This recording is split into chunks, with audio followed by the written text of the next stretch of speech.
찬송가 312장입니다. 너 하나님께 이끌리어 어려울 때 힘 주시고 늘 지켜주시리. 고백하는 마음으로 찬양 드리겠습니다.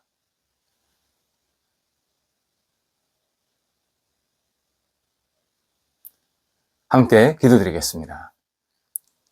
하나님, 저희를 선택하사 주님의 자녀로 하루를 시작하게 하심을 감사드립니다. 저희도 주님을 영원의 도장으로 품으면서 오늘을 살게 하옵소서. 저희 마음에 주님의 사랑을 찍어 주옵소서. 저희 생각에 주님의 뜻을 채워 주옵소서. 저희의 언어에 주님의 따스함이 부어지게 하옵소서. 저희 발걸음에 주님의 열정이 가득 있게 하옵소서. 저희가 오직 주님을 드러내는 통로가 되는 복된 삶이 되도록 인도하옵소서. 병상에 있는 사랑하는 환우들을 붙잡아 주옵소서. 오늘도 주님의 긍휼과 자비를 기다리오니 하늘의 신령한 거룩한 손길을 부어주셔서 환우들 한 분 한 분이 예수 그리스도 안에서 평안을 누리게 하시고 회복과 치유가 나타나도록 인도하여 주옵소서. 가정에서 안정을 취하시고 병원에서 진찰과 재활훈련 받으시면서 또 다음 단계의 치료를 계속 기다리는 모든 환우들에게 성령이여 역사하시고 하나님께서 놀라운 사랑의 손길을 부어주심에 예수 그리스도가 주시는 아름다운 마음, 믿음, 긍휼, 은혜를 가지고 이 땅을 넉넉히 살아가실 수 있도록 인도하여 주옵소서. 아픔이 하나님을 의지하며 만나는 시간 될 수 있도록 역사하옵소서. 옆에서 애쓰시는 가족들을 붙잡아 주옵소서. 힘주시고 위로해 주시고 여러 가지 상황들이 안정될 수 있도록 함께하여 주옵소서. 자녀들 오늘도 주님 안에서 아름답게 세워지게 하옵소서. 어린 자녀들 무럭무럭 잘 자라가 성장하고 성숙하게 하시고 예수님 안에서 오늘도 기쁨이 넘치는 생활 되게 하시고 평생을 주님을 경외하고 의지하는 복된 자녀들 되게 하옵소서. 귀한 영혼들을 키우는 부모 세대들에게도 함께 해주셔서 하나님이여 역사하시고 부모 세대들이 주님을 바라보며 의지하며 믿음으로 자녀를 양육하고 가정을 세우기에 부족함이 없도록 인도하옵소서. 학업에 있는 자녀들을 붙잡아 주옵소서. 하나님, 이제 방학 중에 들어갔습니다. 성령께서 함께 하시고 은혜 가운데서 방학을 잘 마무리하고 시작하고 또 여러 가지 역할들을 감당하기에 어려움이 없도록 순간순간 주님께서 사랑으로 덧입혀지게 하여 주옵소서. 공부할 때마다 집중하게 하시고 최선을 다하게 하시고 하나님 앞에서 날마다 힘있게 쓰임받는 지혜의 귀한 자녀들 되게 하옵소서. 하나님, 개인적으로 공부하는 자녀들 또 앞길을 준비하는 자녀들에게도 함께 하셔서 하나님의 뜻을 이루는 학업이 되게 하시고 좋은 결실이 맺혀질 수 있도록 성령이여 역사하여 주시옵시고 밝은 빛으로 우리 모든 자녀들을 선하게 비춰 주옵소서.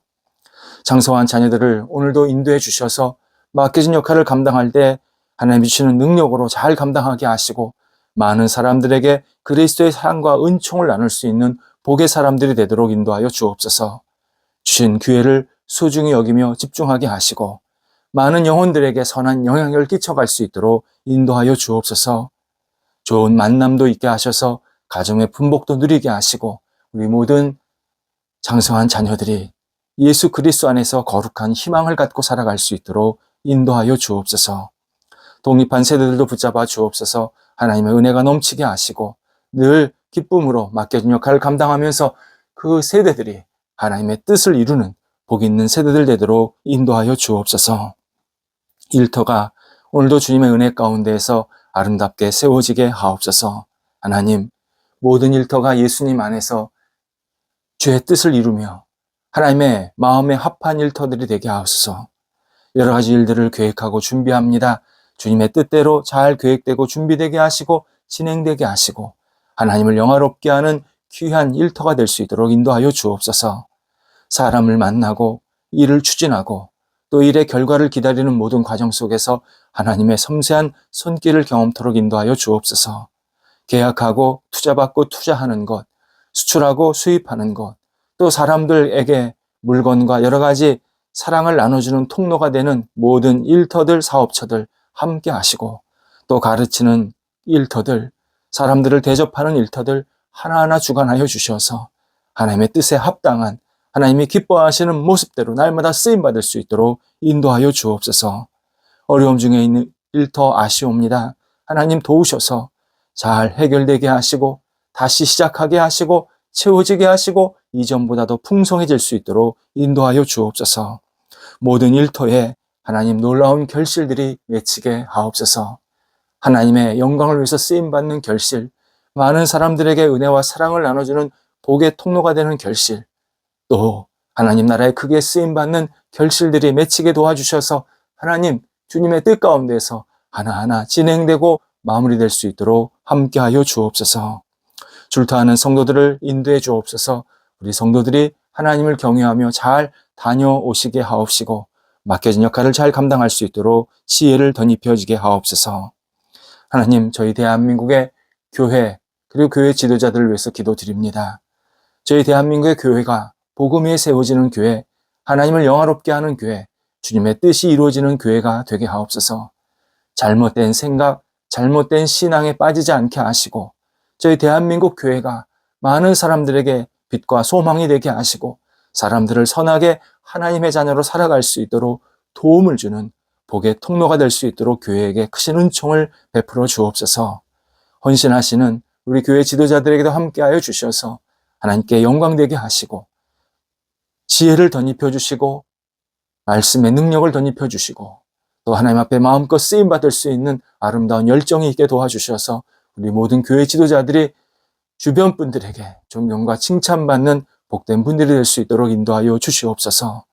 하나님, 또 교회에서 신앙생활하는 모든 교인들에게도 함께하여 주셔서 하나님을 바라보며 의지하며 믿음의 주 온전케 하시는 예수님을 의지하면서 이 땅에서 신실하게 주님의 자녀로 살아가게 도와주시고 대한민국 그리스도인들이 대한민국의 거룩한 구루토기가 되게 하시고 뿌리가 되게 하시고 열매가 되게 하시고 하나님을 영화롭게 하는데 부족함이 없도록 인도하여 주시옵소서.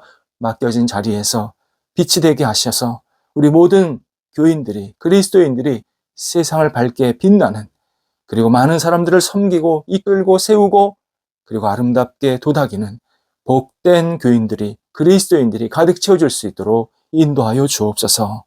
오늘도 우리 성도들 지혜로운 한날이 되게 하옵소서. 어떤 일, 어떤 역할, 말을 하든지 지혜롭게 감당하여서 많은 사람들에게 은혜를 나누는 하나님의 사람들이 될 수 있도록 인도하옵소서. 예수님의 이름으로 기도드립니다. 아멘. 오늘 우리에게 주시는 하나님의 말씀은 신약성경 마태복음 2장 13절에서 15절 말씀입니다. 마태복음 2장 13절에서 15절 말씀입니다. 살아계신 하나님의 말씀을 봉독합니다. 그들이 떠난 후에 주의 사자가 요셉에게 현몽하여 이르되 헤롯이 아기를 찾아 죽이려 하니 일어나 아기와 그의 어머니를 데리고 애굽으로 피하여 내가 내게 이르기까지 거기 있으라 하시니 요셉이 일어나서 밤에 아기와 그의 어머니를 데리고 애굽으로 떠나가 헤롯이 죽기까지 거기 있었으니 이는 주께서 선지자를 통하여 말씀하신 바 애굽으로부터 내 아들을 불렀다 함을 이루려 하심이라. 아멘. 동방 박사들이 베들레헴에 태어나신 예수 그리스도께 아름답게 경배하고 또 아름다운 예물을 드린 후에 자기 고향으로 돌아갔습니다. 겉으로는 너무나도 모든 일이 평안하고 순조롭게 진행되고 있는 것 같은 그런 분위기입니다. 동방 멀리에서 박사들이 와서 예수님을 경배했을 때 그 광경, 그리고 귀한 예물을 드리면서 예수 그리스도를 존중하고 찬양했던 그 광경을 생각하면 이 땅에 진정한 평화와 은혜가 넘치는 그런 시기가 되었구나. 우리는 그렇게 받아들일 수 있습니다. 하지만 내면으로 폭풍이 불고 있었습니다. 최고 권력자 헤롯이 베들레헴 지역에서 이제 막 태어난 아이들을 다 죽이라 명령을 내립니다. 정말 무시무시한 행동을 하고 있었습니다. 지금 막 태어난 어린 생명, 유대 땅의 희망이고 꼭 예수님이 아닐지라도 다른 어린 영혼도 결국 나라를 이끌어갈 수 있는 좋은 재원들이었을 텐데 한순간에 다 죽여버리라. 이렇게 명령을 내렸을 때 이 베들레헴뿐만 아니라 유대 전 지역의 먹구름, 이 폭풍우가 얼마나 크게 불어닥칠까 우리는 예측할 수 있습니다. 악한 행동을 하는 사람들은 처음에는 한두 번 고민합니다. 내가 이렇게 하는 게 맞을까? 이렇게 해도 될까? 그런데 그 악한 행동을 한두 번 하다 보면 어느 순간부터 악행에 익숙해집니다. 헤롯은 지금 아이를 죽이는 것이 한 번이 아니었습니다. 이전에 다양하게 잘못된 행동을 했기 때문에 아이를 죽이라 라는 명령을 쉽게 내린 겁니다. 그래서 악행을 하는 사람들은 어느 순간부터는 내가 지금 악행을 하고 있다는 것도 모르는 우둔한 상태, 혼란한 상태에 빠지게 됩니다. 바로 이때 천사가 요셉의 꿈에 나타납니다.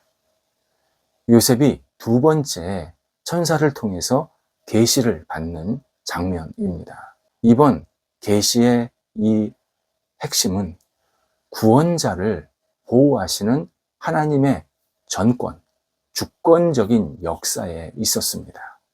첫 번째 계시가 너희에게 구원자가 태어날 것이다. 예고해 주는 것이었다면 오늘 본문의 두 번째 계시는 이 구원자를, 예수를 하나님께서 친히 보호하신다. 성령께서 보호하신다. 약속하시는 장면입니다.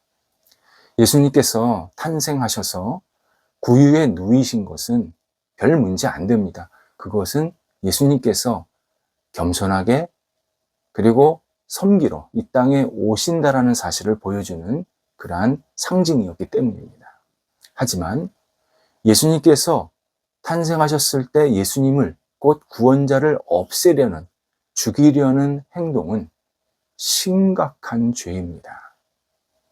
뿐만 아니라 이 일은 예수님의 생애 전체에 걸쳐서 앞으로 계속 핍박자들, 배역자들이 예수님을 공격하고 수모하고 모욕 주고 그리고 괴롭힐 것이라는 이러한 전조를 분명히 알려주시는 사건이기도 했습니다. 천사가 요셉에게 첫 번째로 한 말은 일어나라입니다. 일어나라. 일어나. 곧 조금도 주저함 없이 여유를 부리지 말고 곧바로 움직여라. 곧바로 어떤 행동을 해라. 라는 이 다급한, 이 촉급한 의미가 이 표현에 가득 담겨 있습니다. 그러면서 내가 내게 이르기까지, 내가 너한테 요셉에게 말할 때까지 이집트로 가 있으라 명령하십니다. 시간이 없다는 겁니다. 그런데 시간을 기약도 안 하십니다. 일어나 이집트로 가는데 언제 오라고 말씀하시지를 않습니다. 그러니까 언젠가 네가 다시 돌아올 수 있을 테니까 요셉 너는 마리아와 이 구원자를 데리고 저 멀리 이집트로 가 있으라. 그렇게만 명령하신 겁니다. 14절에 의하면 요셉은 즉각적으로 움직입니다. 정말 지체하지 않습니다. 이 부분이 참 중요합니다. 요셉이 순종했다는 겁니다. 당시 이집트는 로마의 식민지였습니다. 속주였습니다. 그런데 이집트 다스리는 그 총리와 유대 지역을 다스리는 총리가 달랐습니다. 로마에서 파송한 사람이. 무슨 말이냐면 헤롯의 권한이 이집트까지 못 간다는 겁니다. 헤롯은 이집트에 관여할 수가 없었습니다. 그러니까 이 천사가 아예 헤롯의 권한 밖에 있는 그러한 이집트까지 보내서 완전히 이 구원자를 보호하시려고 그렇게 인도하고 계시다는 사실을 우리에게 알려주는 겁니다. 자료에 의하면 당시 이집트에는 약 100만 명의 유대인들이 살고 있었습니다. 꽤 많은 숫자입니다. 많은 숫자가 이집트 전역에서 여러 가지 역할, 영향력을 미치면서 이집트를 발전시키는데 꽤 많은 헌신, 공헌을 하게 됩니다. 그래서 당시 이집트에서 유대인들의 지위가 상당히 높았습니다. 이집트의 최고의 도시는 알렉산드리아입니다. 최고의 문명도시, 경제도시, 학문도시, 또 거래, 금융, 무역, 전반적으로 지금으로 말하자면 선진국형 도시였습니다. 이집트 전체에서 알렉산드리아는 정말 독보적인 그러한 도시였습니다. 그런데 그 도시를 누가 만들었느냐? 유대인들이 큰 영향력을 미쳐서 그런 도시로 발전시키게 된 겁니다. 유대인들의 이 이집트에서의 영향, 그리고 여러 가지 역할들은 열왕기상 11장에 의하면 솔로몬 시대부터 그렇게 화려하기 시작이 되었습니다. 솔로몬이 여로보암을 공격하게 되는데 여로보암을 비롯해서 일단의 무리가 이집트로 들어간 겁니다. 그래서 꽤 오랫동안 그곳에 있으면서 거기에서 다양한 역할을 하면서 알렉산드리아도 발전시키고 또 많은 사람들에게 선한 영향력을, 하나님을 믿는 그런 신앙의 영향력을 미치게 되었습니다. 특히 우리 성경의 역사 중에서 70인역이라는 게 있습니다. 70인역은 구약 성경을 헬라어로 번역한 성경을 70인역이라고 합니다. 구약 성경은 히브리어로 되어 있는데 이걸 헬라어로 바꾼 겁니다. 이 70인역, 정말 중요한 성경책인데 이걸 알렉산드리아에서 만들었습니다. 유대인들 주도입니다. 그만큼 이 알렉산드리아 그리고 이집트 내에서의 어떤 유대인들의 역할이 컸는데 이 역할이 비단 그뿐만 아니라 그 전서부터 계속 시작이 됐던 겁니다. 포로 시대 때는 예레미야가 여러 유대인들을 데리고 이집트로 들어가서 또 영향력을 끼치게 됩니다. 신구약 중간식이라는 게 있습니다. 구약 성경이 끝나고 신약 성경이 생길 때까지 한 250년, 300년 정도 빈 공간, 어간이 생기는데 이때 시리아라는 이스라엘 북쪽에 있는 나라가 이스라엘을 그렇게 괴롭히면서 힘들게 합니다. 이때 이 시리아의 학정을 피해서 많은 유대인들이 다시 또 이집트로 들어가서 거기서도 선한 영향력을 미치게 된 겁니다. 이렇게 이집트와 유대인들은 굉장히 밀접한 관계가 있었는데 하나님이 이런 역사적 배경을 쭉 다 아시고 그런 것을 토대로 요셉을 이집트로 가라고 명령하신 겁니다. 정말 하나님의 섬세하고 놀라운 섭리입니다. 요셉은 헤롯이 죽기까지 이집트에 있게 됩니다. 그리고 요셉의 이 이집트로 가는 순종, 과거 오늘 본문에 의하면 과거 호세아 선지자가 호세아 11장 1절에서 내 아들을 이집트에서 꺼내올 것이다, 보낼 것이다 이런 말씀을 예언해 주었는데 그 말씀이 이루어지는, 그 예언이 이루어지는 일이었다 라고 우리들한테 소개도 해주고 있습니다. 천사가 요셉에게 이집트로 가라고 했을 때 요셉은 상당히 고민했음이 분명합니다. 요셉은 유대인입니다. 한 번도 유대 지역을 떠난 적이 없습니다. 그런데 이집트로 가라고 하니까 자기 혼자면 모르겠는데 이제 막 아이를 낳은 자기 이제 아내 마리아가 있었고, 그리고 이제 막 태어난 아기 구원자 예수 그리스도가 계셨습니다. 이들을 데리고 이집트까지 엄청 먼 길인데 정말 난감했습니다. 복잡했습니다. 어떻게 해야 될까 고민할 수밖에 없었습니다. 그런데 요셉은 하나님의 이 명령 말씀에 기꺼이 순종합니다. 요셉 자신의 처지만 생각하지 않고 하나님께서 뭔가 뜻이 있겠다. 뭔가 나를 또 우리 가정을 선하게 인도하실 것이 있을 것이다.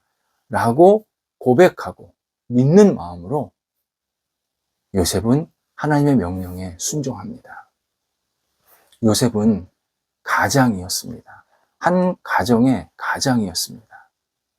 근데 이 가장이 예수 그리스도 그리고 성령님 하나님의 인도하심과 이 땅에 오심에 기꺼이 동참하면서 순종했을 때 이 땅에 놀라운 구원자가 올 수 있는 통로가 되게 하신 겁니다. 요셉이 이렇게 순종할 수 있었던 것 분명합니다. 나와 우리 가정의 주인은 하나님이시다.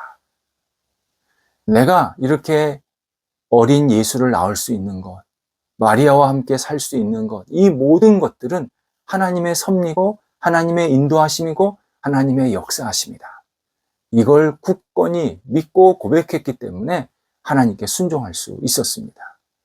하나님이 자신을 부르셨고 마리아를 만나게 하셨고 이런 가정을 꾸미게 하셨고 그리고 비록 혼전에서 잉태한 아이지만 이분이 구원자 예수 그리스도라는 사실을 알고서 뿐만 아니라 헤롯이라는 이 폭군 아래에서 내가 살아서 어떻게든 일어나야 된다. 내가 지금은 피신 가야 되지만 그러나 이 학정을 내가 잘 극복해야 된다. 이러한 모든 것들을 다 하나님의 섭리, 하나님의 인도하심이라고 받아들이면서 기꺼이 순종하고 있음을 보여주고 있습니다. 신앙인은 우리 가정의 주인이 하나님이라는 사실을 늘 고백하며 그리고 의지하고 하나님만을 바라봐야 합니다. 각 식구, 우리 가정 안에 있는 각 식구들도 오직 우리 가정의 주인은 하나님이시다. 하나님이시다. 우리는 각자가 하나님의 말씀, 하나님의 뜻, 하나님의 계획에 순종해야 된다. 이 하나님의 뜻, 계획이 가정 전체에도 똑같이 임할 수 있지만 이 가정 안에 한 사람 한 사람 식구들마다 다 다르게 임할 수도 있습니다. 어느 경우든 우리는 우리 가정의 주인, 나의 주인이 하나님이시다 라는 사실을 고백하면서 하나님께 순종하는 삶을 살아갈 때 그 가정이 복된 가정, 하나님의 영광을 돌려드리는 가정이 됩니다. 특히 가장, 그 가정을 이끄는 가장이 하나님께 순종해야 합니다. 가장이 하나님께 순종하지 않으면 가정은 온전케 서지 못합니다. 요셉이 순종했기 때문에 요셉의 가정이 든든히 세워진 겁니다. 우리도 가장이 먼저 하나님께 순종해야 하나님께서 그 가장을 통해서 다른 식구들에게 은혜도 주시고 복도 주시고 새롭게 되게 하는 놀라운 은총의 역사를 허락해 주십니다. 하나님께 순종하는 사람, 모든 식구들이 다 해야 되지만 가장이 늘 앞장서야 된다. 가장이 하나님 앞에서 신실하게 서야 된다. 이 사실을 오늘 요셉을 통해서 우리에게 알려주십니다. 기도하겠습니다. 하나님, 저희가 예수 그리스도 그리고 성령님 하나님의 뜻에 맞게 순종하며 살아갈 수 있도록 인도하여 주옵소서. 저 자신이, 저희 가정이, 저희가 속해 있는 관계와 모임이 늘 주님 앞에 순종하면서 살아가는 복 있는 인생이 되게 하여 주옵소서. 특별히 우리 가장들을 붙잡아 주옵소서. 영적인 가장이 되게 하옵소서. 기도하는 가정이 되게 하옵소서. 하나님을 바라보고 믿는 가정이 되게 하옵소서. 하나님 앞에서 신실하게 세워지는 가장이 될 수 있도록 역사하여 주옵소서. 예수님의 이름으로 기도드립니다. 아멘.